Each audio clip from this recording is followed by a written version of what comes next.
dañ lay relancer rek parce que. waaw ndax jot nga jot ay menaces depuis problème bi mu jibee ak léegi ak état bu bees bii nii yan jéego lañ si nekk teg pour mën a voter li nga xam ne mooy boobu les lois pour mën a criminaliser li nga xam ne mooy homosexualité. waaw xam nga affaire criminalisation bi je pense que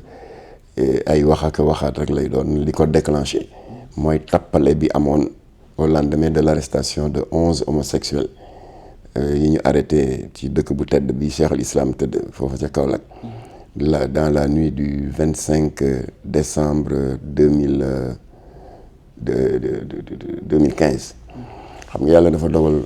suñu mbokku catholique yi ñoom dañu am un calendrier fixe c'est un calendrier grégorien de sorte que événement religieux yi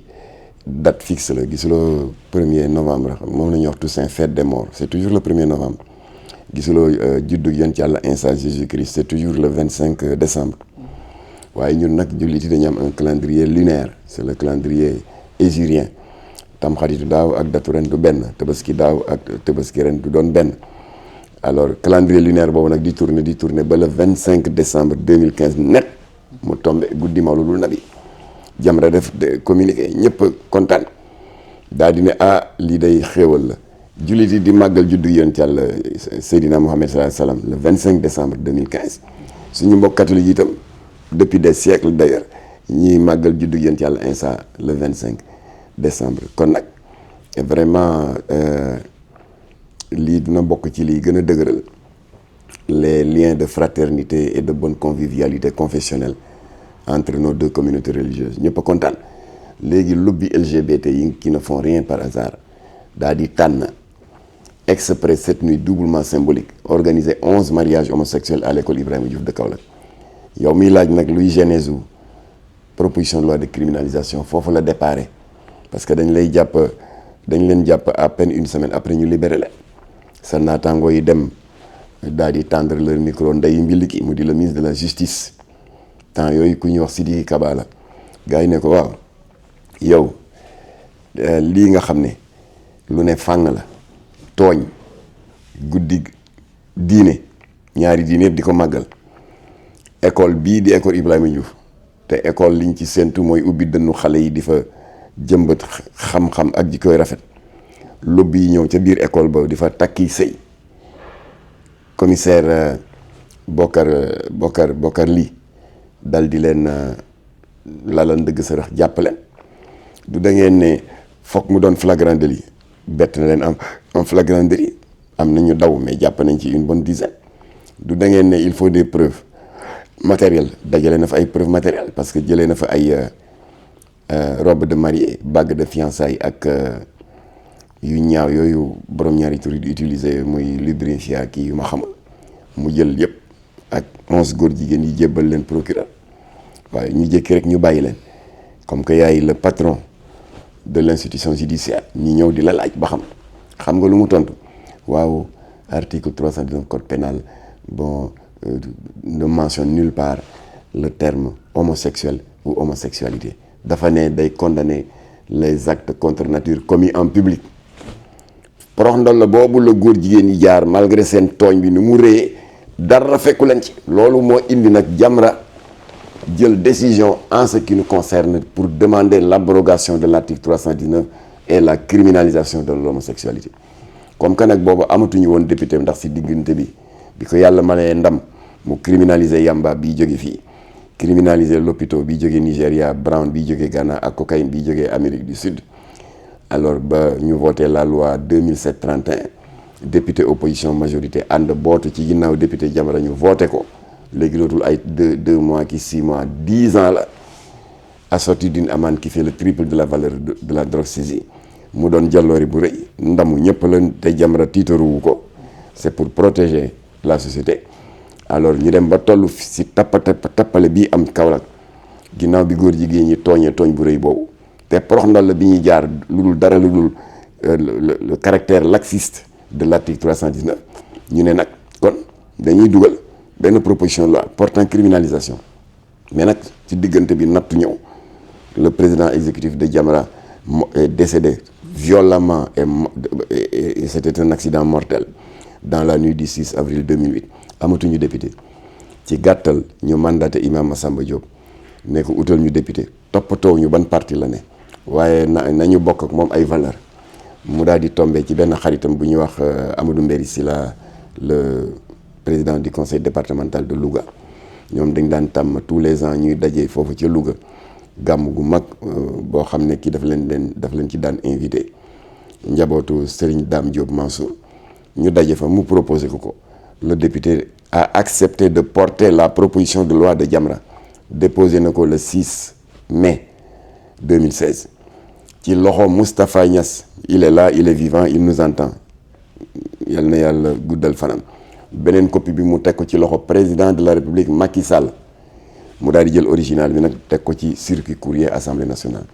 waaye la ñu ko def moom Amadou Mbéri Sylla qui était le porteur mais ce n'est pas lui l'initiateur de la proposition de loi qui était le porteur de la proposition de loi de Jamra defe naa comme que làmmiñ ci làmmiñu borom nettali ci làmmiñu borom la daaxee bés boo leen amee occasion invité ko dina leen détailler comment il a été diabolisé ñu insulté ko menacé ko de mort ba suñu proposition de loi ba nax saay 2 ans après ànd sàmm jikko ñëw daal di ko dàbbaliwaat ñoom tamit on leur a réservé le même sort alors sénégalais yëpp a mer léegi góor jigéen ñi nag c'est la voie ouverte parce que non seulement nee nañ leen c'est toléré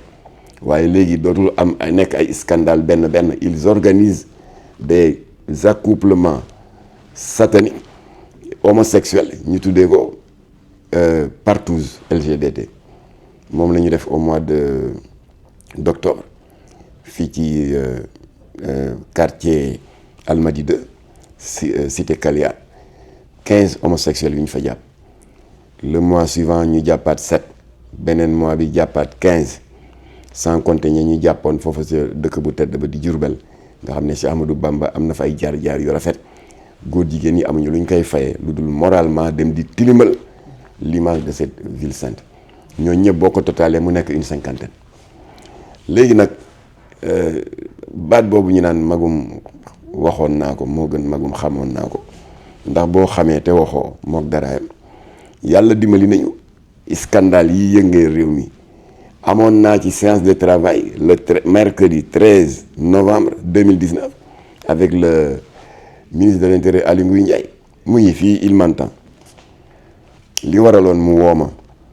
c'est très simple dama defoon émission sur certains plateaux notamment Dina ak Jamono ak Sidi Lamine Niass Walfadjri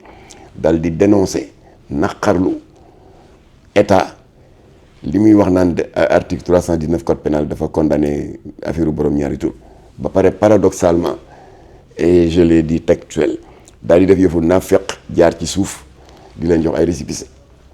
alors le lendemain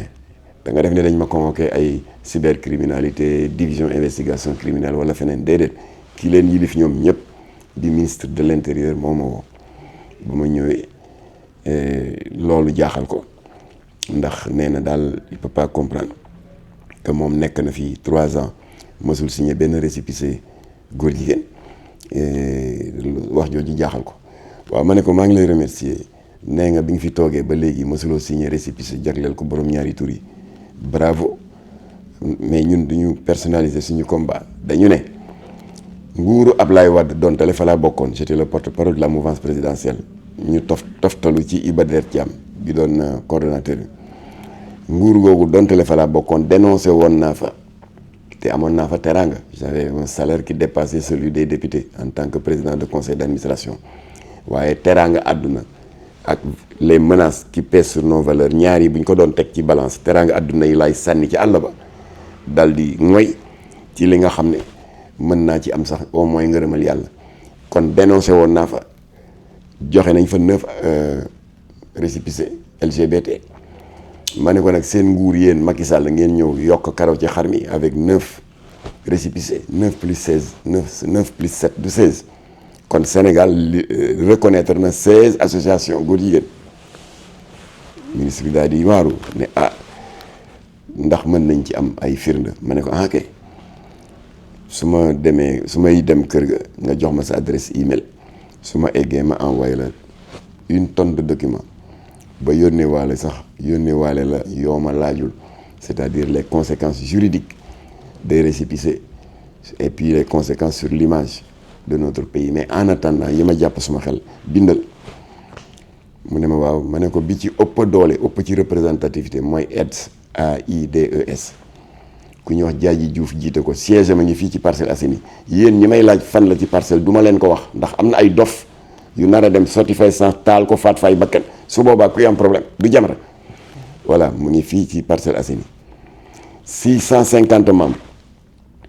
numéro de récépissé 15 444 signé et délivré par qui?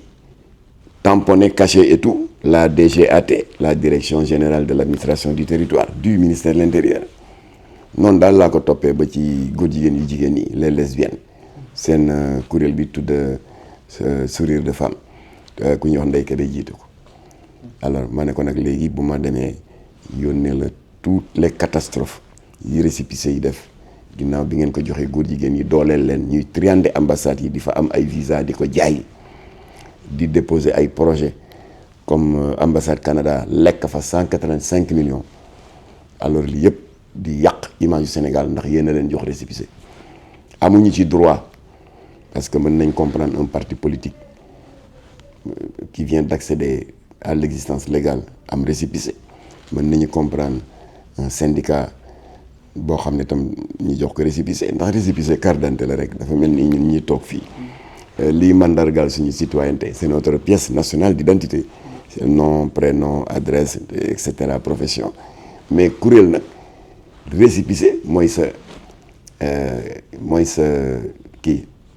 mooy sa acte de reconnaissance officielle mooy mandargal sa identité alors mu ne ma nag li ma jaaxal naka la sama ay prédécesseurs yi joxe récépissé yi kuréelu borom ñaari tur ñëw dégg nga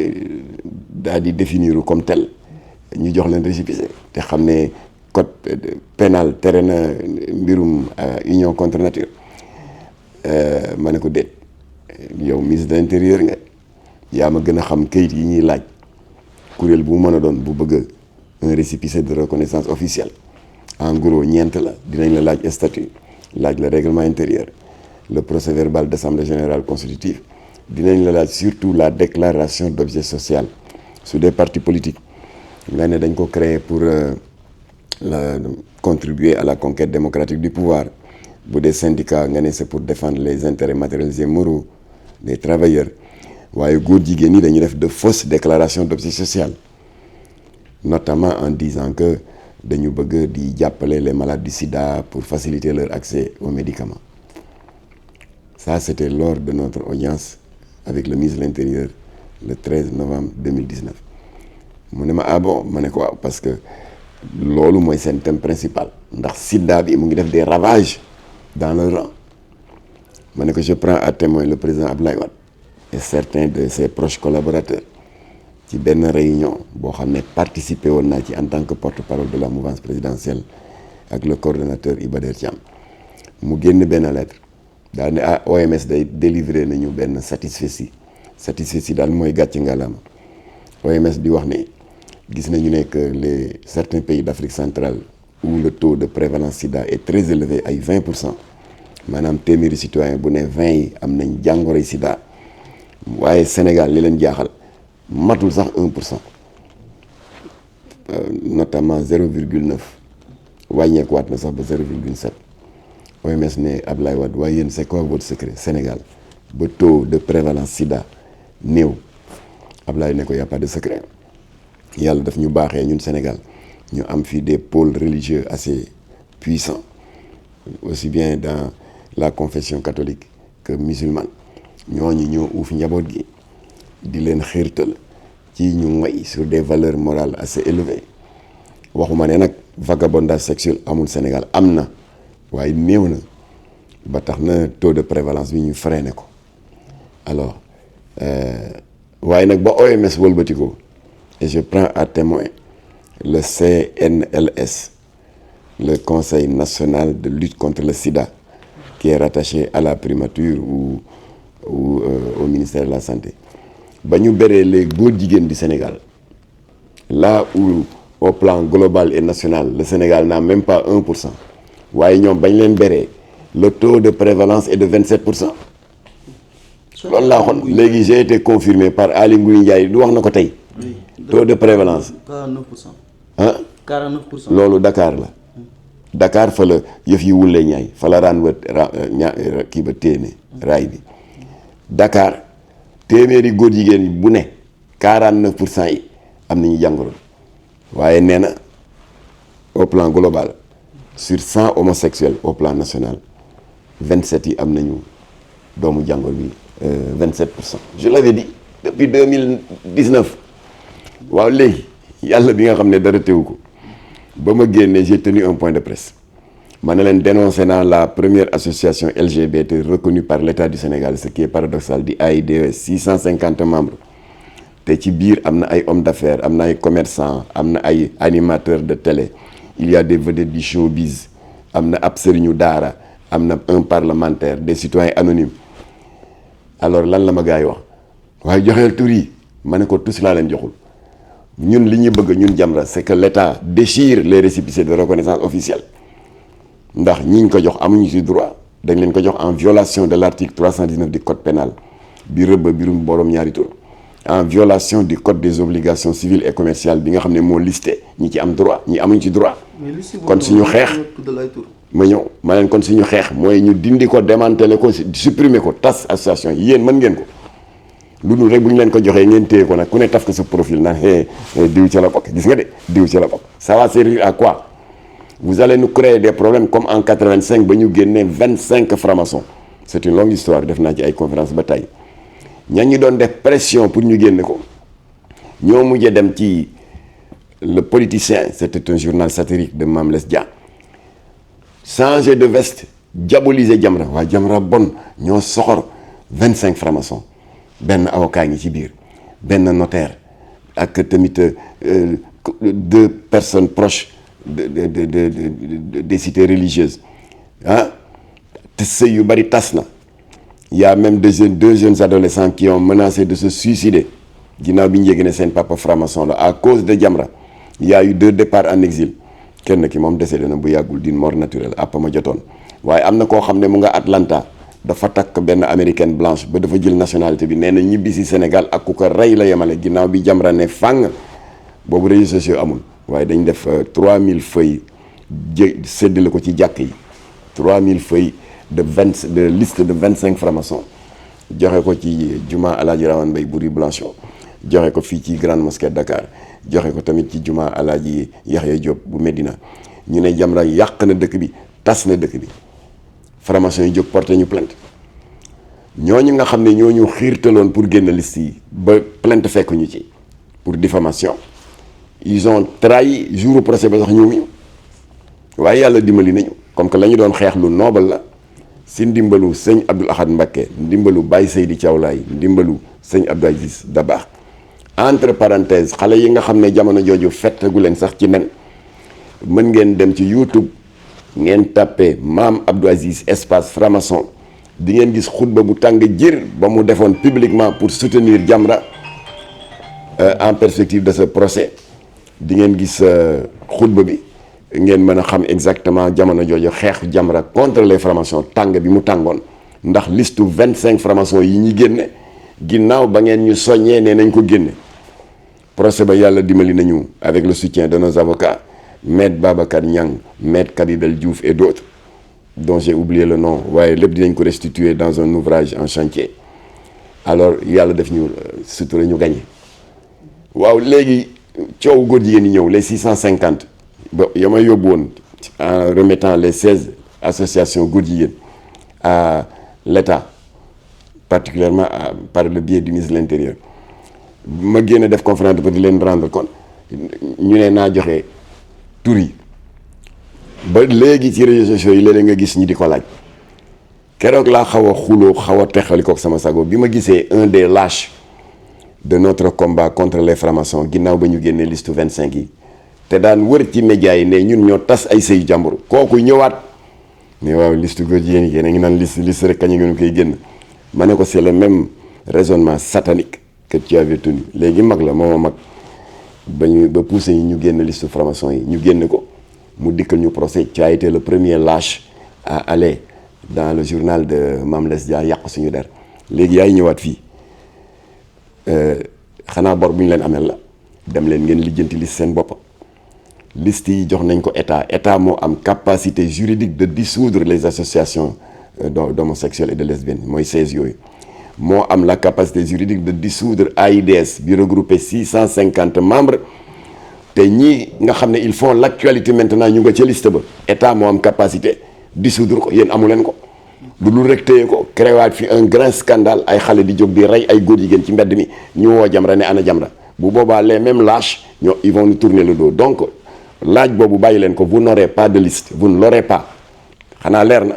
bàyyi leen di ŋawti ci réseaux sociaux yi naan depuis nangami at yéen a ngi laaj liste vous ne l'aurez pas noppalu ko leen wala ngeen dem ci état bi de ministre de l'intérieur ne dossier yàlla Jamra waxoon jox ñu ko dem leen foofu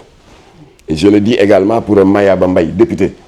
parce que gis naa ba ñu fi attaqué Jean-Luc Mélenchon il avait pour seul argument maa déggee Makhtar mu toog ci benn plateau nee na am na liste yi maa ko waxoon kay mais la liste vous ne l'aurez pas voilà jox naa ko ministre de l'intérieur dem leen ngeen lijjanti ko ci moom. alors maintenant yàlla dimbali nañu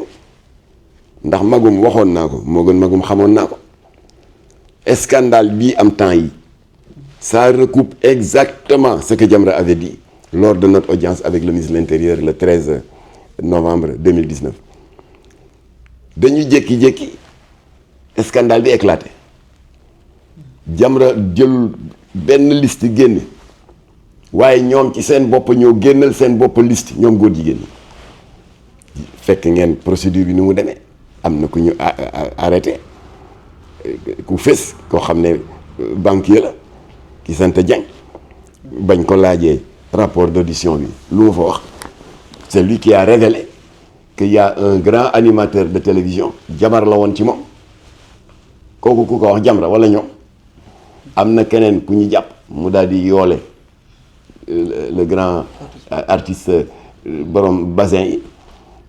ainsi de suite ñuy weerante ci seen biir di tamante ndëmb ci seen biir le commissaire de la brigade de gendarmerie bu Kër Massar di élargir son maillage di élargir ba jàpp 17 ñu indi leen 17 yëpp ñu ngi ci liste Jamra te benn yoon Jamra taxawul publiquement prononcé seen tur kon atte yàlla moo ëpp doole fuuf atte doomu aadama la leen dal nag mooy aaya bi suñu borom yëkkati woon ba nga xam ne ci la ñu waroon dakkal bokkaale Màkka ak shirk bi sang bu tedd bi duggee ca Kaaba ga ànd ak Seydina Aliou pour dajji les 360 xërëm et totem yi nekkoon ci biir kii ba Kaaba gi la ko Seydina Jibril déyoon moom la doon répété di ko tufli ci kaan bi di dóor jàkka yi di nu mu tuddati totem yi xërëm yi di disparaître les uns après les autres loolu la yàlla fab dóor ko sur la jet set dóor ko ci nu mu tuddati dóor ko ci société sénégalaise bi ba lii dal di feeñ mu di ban aaya xul jaxal xàqu wasaqal baatilu inal baatila kaana zahuqa suñu borom nee na dëgg ñëw na jàpp na fen motan ña ko sànni ci àll ba ndax fen naka jekk du gudd fan voilà léegi nag